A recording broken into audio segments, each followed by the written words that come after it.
never going to take a break. Larry's going to go get an offensive rebound. He's going to go set a back pick. He's going to do something to impact that possession. I don't know if they had scouting reports like they did back then, because we had scouting reports. Yeah. Did y'all have scouting reports as well? Perfect, and not only was it perfect, my mother-in-law nicknamed his jump shot Silent Death. Larry Bird wasn't just great. He was a force of nature who shaped an entire era of basketball. Even today, legends break down his game and explain why many truly believe he could be the greatest of all time. His impact went far beyond points, rebounds, and assists. It was about control, confidence, and total dominance on the court. Every night, Bird combined elite skill, unmatched basketball IQ, and a ruthless will to win in a way that almost no one could replicate. He didn't simply show up to play. He studied his opponents, memorized their habits, and anticipated their moves before they even happened. That preparation and mental edge made him unstoppable and separated him from everyone else. Pete passes the ball to Larry. Pete's man runs down and double teams Larry. Larry puts some fucked up shot. It goes astray. He's got to get one. Set up to isolate him forward. And we come back to the bench, and Pete goes, Larry, you're being double teamed, man. You got to pass the ball. And Larry looked up and said, if you were any fucking good, there would be double teaming me. He backed all of that up with relentless work, constantly sharpening his shooting, passing, and decision-making until everything became second nature. He made the toughest plays look effortless and trapped defenders in situations they simply couldn't escape. What truly separated Larry Bird wasn't just his talent, but his ability to remain calm and lethal under pressure. In the biggest moments, when the game was on the line, he stayed composed and delivered with precision, making him one of the most feared competitors the sport has ever seen. People ask me all the time, who's the hardest player? And I always say him, because I played against Michael Jordan, George Gervin, Andrew Toney, and those guys, when they pass the ball, they have a tendency to take a break for a second. Larry never going to take a break. Larry's going to go get an offensive rebound. He's going to go set a back pick. He's going to do something to impact that possession. So that's why he was the hardest. He's about, 6'8", 6'9"? 6'9". When a big shot was needed, he wanted the ball. And with the game on the line, he delivered. His ability to read the floor, control the tempo, and attack defensive weaknesses made him a nightmare for opponents every single night. He could score at will, create easy looks for his teammates, or dominate the boards, all while dictating how the game was played. Legends still speak about his incredible vision, fearless swagger, and relentless competitive fire, which could completely flip a game in just minutes. Even today, people continue to ask whether anyone has ever matched that level of control and dominance, or if anyone ever will. Well, Bird, I couldn't defend Bird at all. Obviously we're matched up, you're guarding me, and then I got to find Birds on the floor to switch over and defend him. And Bird was the toughest player I've ever had to face. The guy is 6'10", I'm 6'7". He can pass over the top of me, put the ball on the floor. He's a great rebounder and obviously a great scorer. And so Bird, for me, was the toughest matchup I ever had during the course of my career. Larry Bird carried a presence that demanded respect the moment he stepped onto the court. Teammate Cedric Maxwell often spoke about how that aura alone could shift the energy in the building. He once recalled a moment involving Pete Maravich, when Bird was being double-teamed and Maravich suggested he pass the ball. Bird's response was calm, cold, and confident. He essentially said that if Maravich were truly that good, he wouldn't be the one getting double-teamed. That mindset defined Bird every single night. He played with total belief in himself, and that unshakable confidence alone was enough to make defenders panic before the play even began. Because he was the best trash talker ever. So Leon Wood was one of my teammates, and we're sitting in the locker room getting ready for the three-point shooting contest. And I was kind of just talking to Leon, trying to calm him down, and we had all these three-point shooters in there. Bird comes in and says, which one of you is gonna come in second place? So, which one of you gonna come in second place? So first words through the door. Which one of you gonna come in second place? Even when he wasn't scoring, Larry Bird still controlled everything on the court. Cedric Maxwell saw firsthand how Bird's vision, flawless timing, and fearless confidence caused opponents to freeze for just a split second. And in the NBA, that brief hesitation is all it takes. His teammates trusted him without question, and his rivals adjusted their entire approach simply because he was on the floor. That moment wasn't trash talk, it was power. Bird didn't ask for respect. He forced the game to revolve around him. Every stare, every pause he created reminded everyone that he operated on a completely different level. Playing alongside Bird wasn't easy. You had to match his intensity and fire, or you'd be left behind. He walked by our bench at the Salt Palace and said, "I feel like 43 tonight." And he came out, he scored 43 in the third quarter and checked himself out with a 20-point victory, and I was fairly impressed with that one. So he just picks a random number. I feel like 43. And he says it to the bench? Yeah. It was fairly impressive, especially when he backed it up. Michael Cooper built his reputation as one of the league's top defenders. Disciplined, intelligent, and relentless. Yet even he admitted that guarding Larry Bird was a completely different challenge. Cooper once recalled that Bird called him the best player he ever faced. But still, defending Bird drained you both mentally and physically.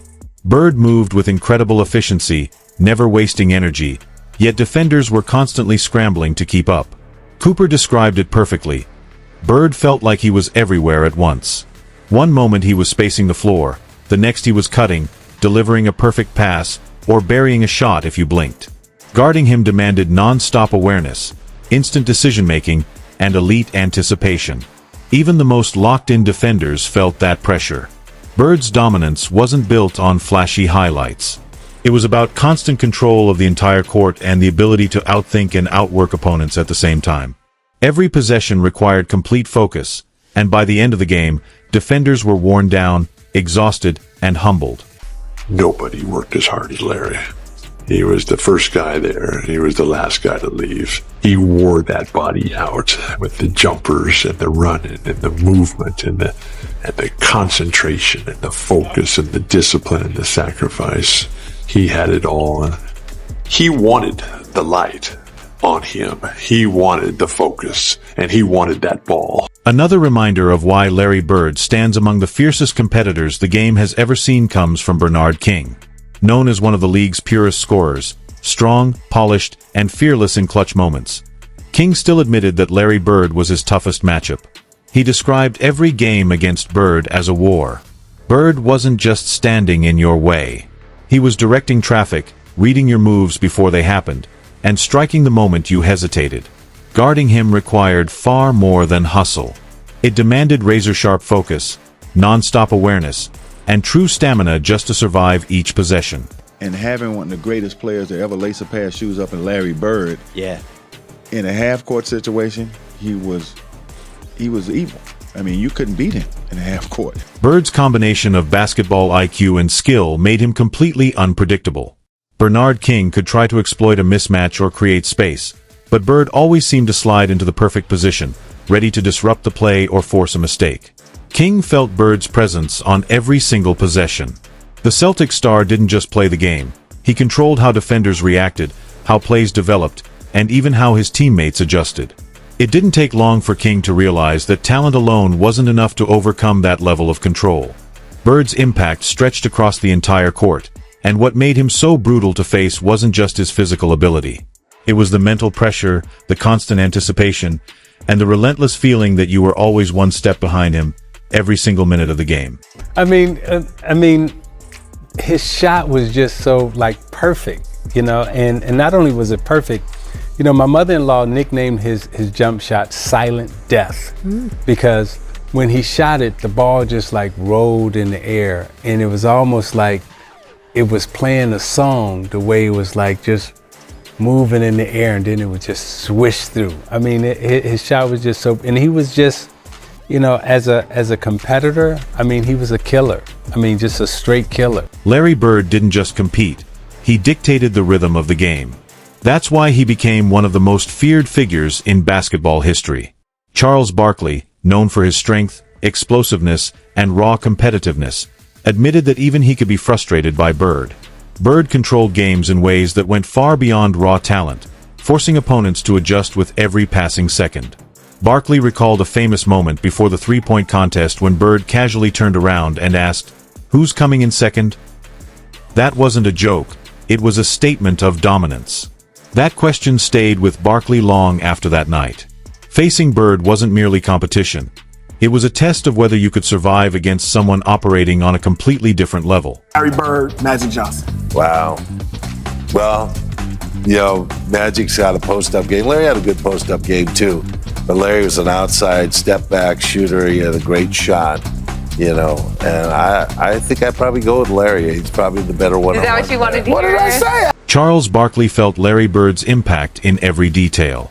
His presence shifted mindsets, altered spacing, and even in a simple three-point contest, the rest of the field already knew the likely outcome. That moment revealed something bigger. Bird didn't just score or pass. He controlled the floor, controlled minds, and left a mark that never faded. Facing him felt like attending a masterclass in preparation, confidence, and true greatness. John Stockton, one of the smartest point guards in history, built his career on precision passing and elite vision. Yet even he couldn't ignore Bird's presence. Stockton recalled a striking moment during a game when Bird walked over near the bench and calmly told him exactly how many points he was about to score. It wasn't playful banter, it was a clear statement. Bird tracked everything, every stat, every rotation, every possession, and made sure everyone knew he was in control. Stockton instantly felt that mental pressure.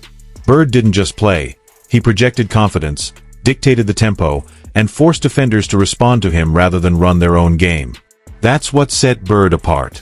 He demanded attention on every trip down the floor. Those moments weren't random arrogance. They were calculated dominance, demonstrating why his greatness extended far beyond pure skill. Even Bill Walton, one of the most respected centers ever, openly praised Bird's extraordinary work ethic and total dedication to mastering the game. I remember the game he played against the Lakers the first year that the Celtics won the World Championship with him on the team. And he was ridiculous. He came on here. I remember our sportscaster played the Superman theme when he was talking about him that night after the game because he did everything, points, rebounds, assists, just steals, you name it. Larry has such a great mind for the game and a great touch. I had a lot of respect for him as a competitor. Larry Bird stepped into every game with zero hesitation and zero excuses.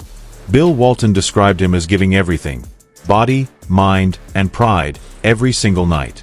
Practice wasn't casual, and games weren't casual either.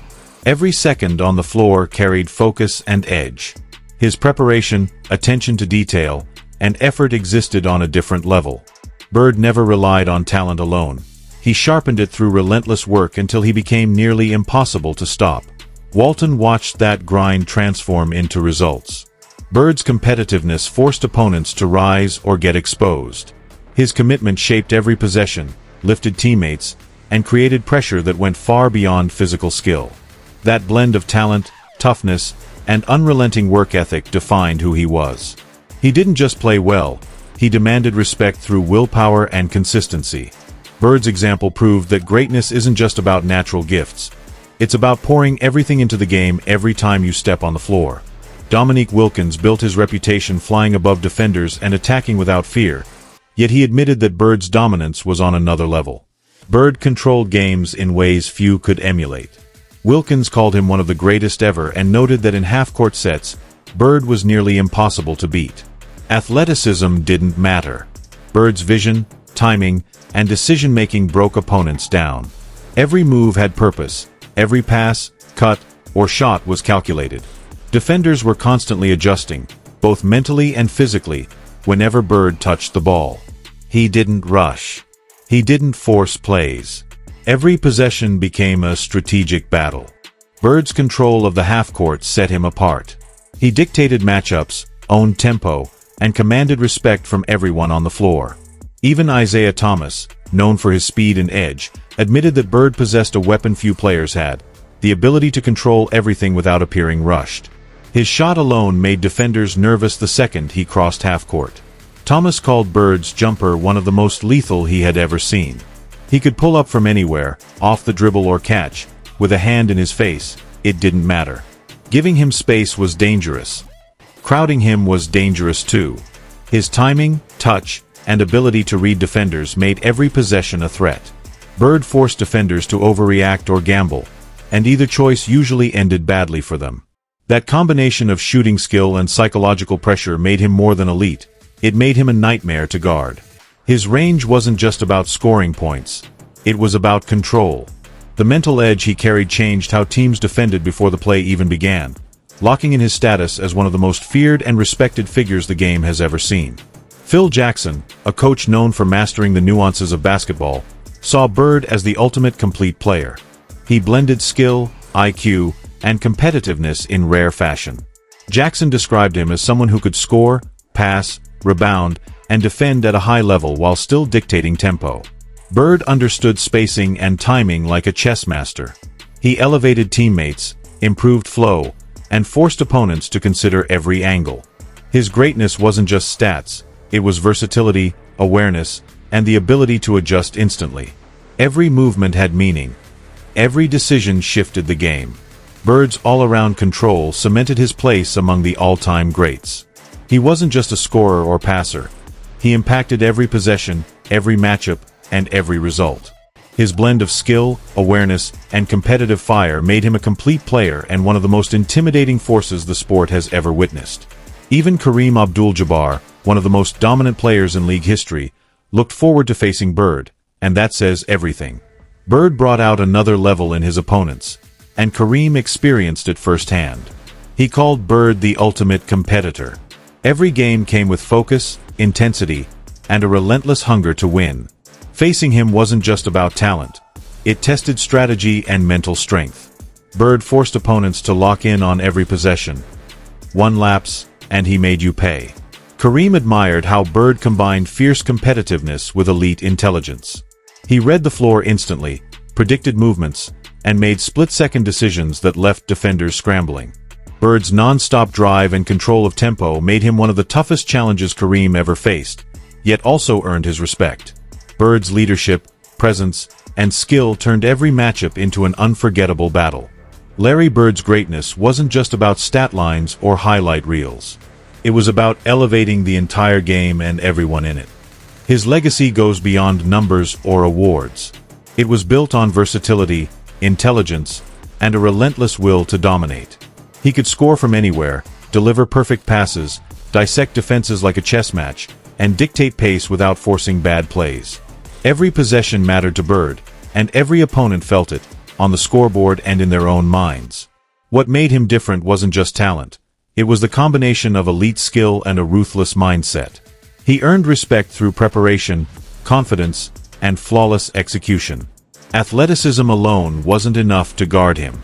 Bird anticipated moves before they happened, adjusted instantly, and punished even the smallest hesitation. He controlled half-court sets, sped up the game when needed, and lifted teammates without forcing mistakes.